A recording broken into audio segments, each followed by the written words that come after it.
Tahukah anda, salah seorang sultan di Tanah Melayu pernah dibuang negeri ke sebuah pulau kecil di Lautan Hindi. Dan di sana, beliau menulis sesuatu yang dianggap sebagai surat kemerdekaan pertama Malaysia.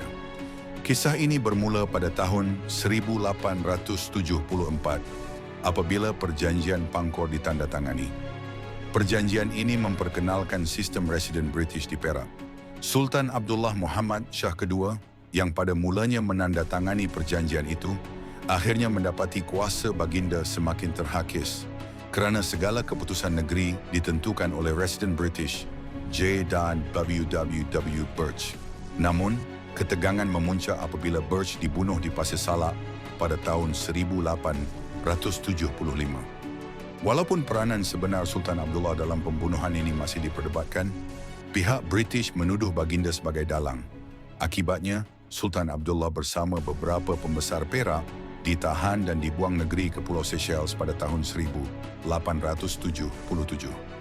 Bayangkan, seorang raja dari Perak kini terasing beribu kilometer dari tanah air, hidup dalam buangan di sebuah pulau tropika asing. Tetapi, disitulah bermulanya sesuatu yang luar biasa. Walaupun jauh dari Tanah Melayu, Sultan Abdullah tidak pernah melupakan nasib bangsanya.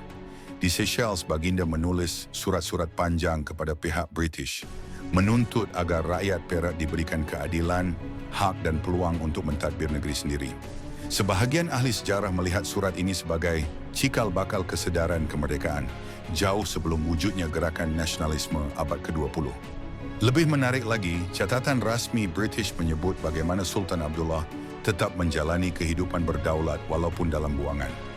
Baginda menjadi rujukan masyarakat tempatan, bahkan dihormati sebagai seorang pemimpin yang berwibawa. Surat-suratnya kini tersimpan dalam arsip, membuktikan suara awal penentangan terhadap penjajahan Inggris datang daripada seorang sultan yang dibuang negeri. Sultan Abdullah dan keluarganya akhirnya dibenarkan pulang ke Tanah Melayu pada tahun 1895, tetapi baginda tidak lagi menaiki takhta. Walau begitu, warisan beliau hidup melalui catatan dan surat kemerdekaan yang menjadi bukti bahawa semangat menuntut kebebasan sudah wujud sejak abad ke-19. Inilah kisah seorang sultan yang meskipun dirantai oleh kuasa kolonial, masih berani bersuara demi rakyatnya. Sebuah cerita tersembunyi bahawa benih kemerdekaan Malaysia mungkin mula bercambah bukan di Kuala Lumpur atau Singapura, tetapi di sebuah pulau terpencil bernama Seychelles. Ikuti warisan Malaya untuk lebih banyak kisah sejarah yang jarang didengar, tapi membentuk siapa kita hari ini.